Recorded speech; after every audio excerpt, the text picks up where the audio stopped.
I normally don't speak on super heavy topics because I do have a different perspective than the masses, especially when the case is sensationalized, like police brutality. I feel like when a case gets that big, normally crisis actors are involved to keep the oppressed, to keep us in fear. Me personally, growing up, I used to think that my own family was going to kill me. I watched the news every single day and would see a father kill a son, a mother kill a daughter, a wife kill the family, a husband kill the family, to the point that I thought my own family was going to do that. So every night I would lock my door. Nobody knew about it until my mom one day went to open the door and she caught onto it. She's banging on the door like, why is the door locked? Because in a black household, how dare you lock a door at a house that you don't pay bills at? So I had to come clean and be honest with her and say, I really feel like one of you might actually kill me. And I explained to her what I've been seeing on the news.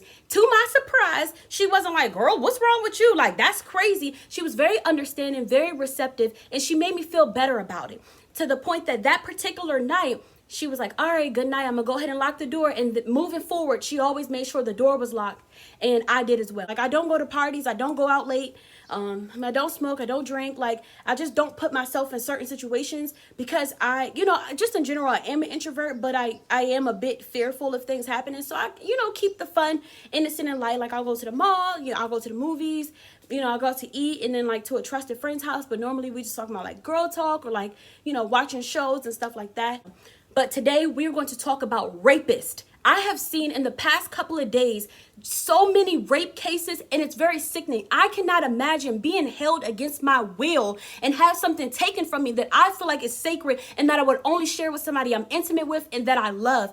I used to believe that rapists have a mental disorder. That is a mental disorder. Something is wrong, but it's not. They are very competent. They are very aware of what they are doing. That is a criminal act. Rapists dehumanize women.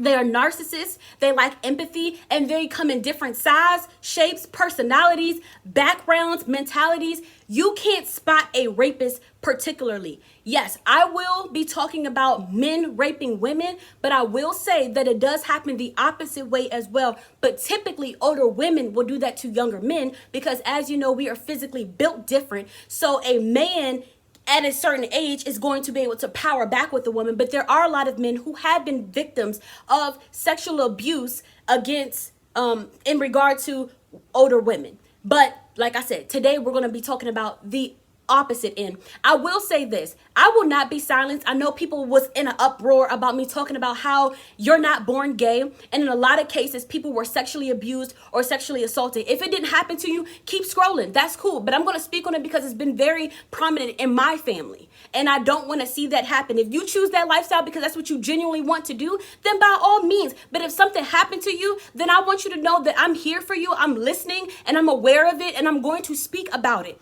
So back to the rapists.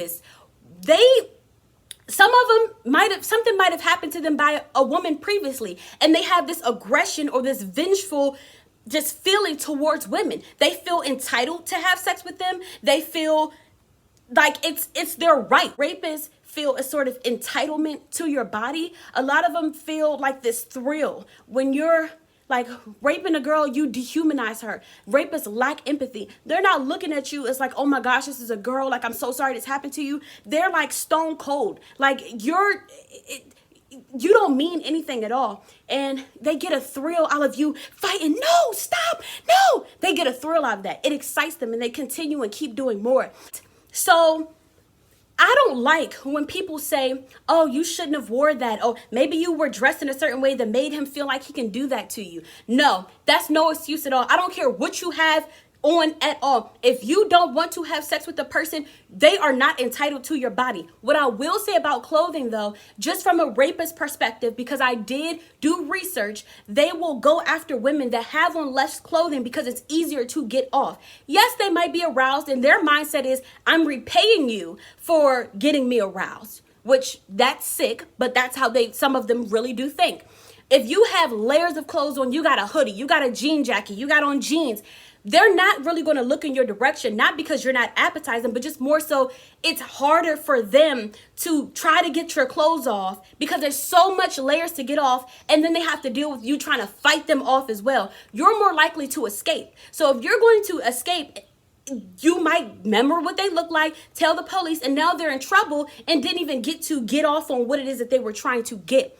What I will tell you is, I don't believe that women should be by themselves, travel in pairs. Like, get back to that. Don't be by yourself, and just be alert and be very aware. Don't trust people.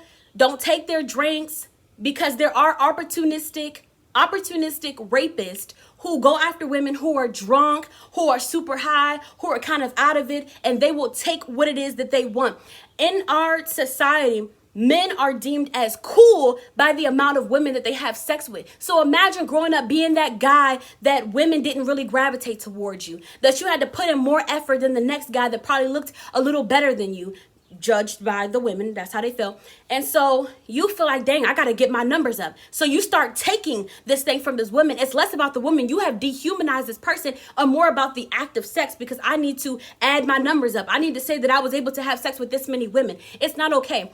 A lot of sex workers have become sex workers because they have been raped. They have been molested. They no longer look at sex as a sacred thing. It's like, if you're going to do this to me, oh, I'm going to capitalize off of it. And it's really hard to get out of that line of work because the money is good and you're not even viewing sex is like this lovey-dovey thing. It's just like, oh, I'm going to get money off of it. And I will say this, today's music by these mainstream women artists, they are definitely encouraging sex work and prostitution. And I'm gonna tell you why. All this, oh yeah, you need to make sure you get money out of a man. Oh, he can have sex with me if the price is right. Oh yeah, we gonna run him for his money. Oh, I'm gonna only deal with dudes that got money. Excuse me, you have lowered your value that much that your only requirement for a man is the amount of money that he has. You have a price on yourself? Excuse me?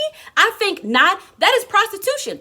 If you just have sex with somebody because that's what you enjoy, and then maybe you might ask them to fix your tire or to give you money, but this is a mutual understanding and y'all have like, intimacies like that, then that's cool. But if it's somebody that you don't really want to have sex with, but it's like, if the money's right, if the dollar sign is looking the way I want it to, then I'm going to do that. Then you are a sex worker. You are a prostitute. I don't care what you say. Oh, because you're not standing on the corner and you're not looking like dirty or whatever. You're just dressed up.